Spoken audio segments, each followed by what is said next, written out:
Well, good morning, Georgia. It's great to be here with so many patriots to support J.D. Vance, the next person who's going to be the Vice President of the United States. I'm Congressman Andrew Clyde, and I represent Georgia's 9th District. How many people here believe that Jesus Christ is Lord? Yes, that Christ is King. Well, I'm definitely at the right rally.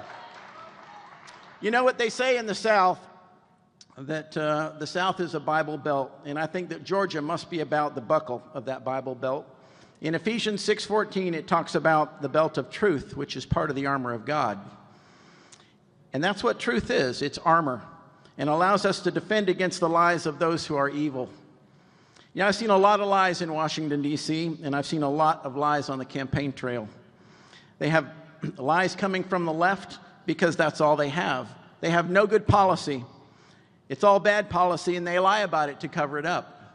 You know, our border czar, Kamala, she lied. Her henchman, Secretary Mayorkas, lied about the border and claimed the border was secure. But you knew he was lying. We knew he was lying. And so Congress impeached him. Only the second secretary in the history of the United States to be impeached. The Biden-Harris policies have been and continue to be a disaster for our country. But both candidates have proven records. The Biden-Harris-Walz administration is a record of failure. 40-year high inflation, wide open borders, increasing crime, and a lot of that crime due to illegal alien criminals crossing that wide open border. Just look at the brutal murder of 22-year-old Laken Riley that happened in my hometown of Athens by a Venezuelan illegal alien admitted into this country by the Biden-Harris parole program. Now we know that border czar Kamala has allowed over 600,000 illegal aliens into this country with known criminal records before they came in, and over 13,000 of them for murder, 62,000 of them for violent assault. But we don't need to be importing criminals. We need to be deporting criminals. And a Trump-Vance administration will close that open border policy and deport these criminal illegal aliens.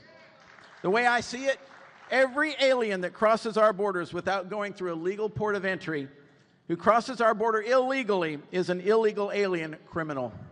The first thing they did was break the law when they came into our country, and every one of them should be deported. You know, because the Democrat policies are such a disaster, the only thing they can do is demonize personality. Ever since Donald Trump came down that Trump Tower escalator, they've been trying to destroy his personality in the eyes of the nation so that weak people will be turned off and not vote for him. They call him a felon, bad man orange, mean tweets, undiplomatic or not presidential, whatever that means. And the list goes on. But I love his personality. He's a fighter. And when he was shot, what were his words? Fight, fight, fight. And that's the personality we need on the world stage when you're sitting across the table from Vladimir Putin or Xi Jinping or Little Rocket Man. You need someone who is not just respected, but feared. And Donald Trump is feared. But it's policy that really matters more than personality. President Trump has a proven track record of successful policy. Policy that gave us the strongest economy of our lifetime. Policy that provided secure borders, lowered the crime rate, and made us energy independent. That was policy that worked. So if any of your friends have been so brainwashed by the left-wing media to believe that they cannot vote for a certain person because of a mean personality, tell them to vote policy, because it's not about personality. Every person on the ballot is a flawed candidate, me included. Jesus Christ is not on the ballot, so there is no perfect candidate. You pick the one who tells the truth and has the best policy. Policy that puts America first. Now I want to wrap up with an early voting shout out. I'm so proud of how Georgia has turned out to vote, and I'm most proud of the counties leading the way. The number one out of 159 counties is Towns County. Number 2 is Union County. Number 3 is Rabun County. All of them are in Georgia's 9th District.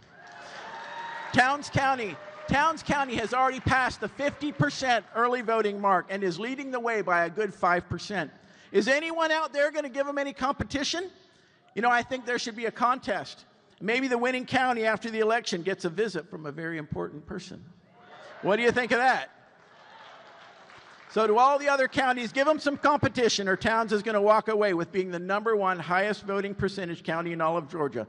Towns County leads the way, and the way they do it is they fight, fight, fight. And the way you do that is you vote, vote, and vote. Thank you, Soli Deo Gloria.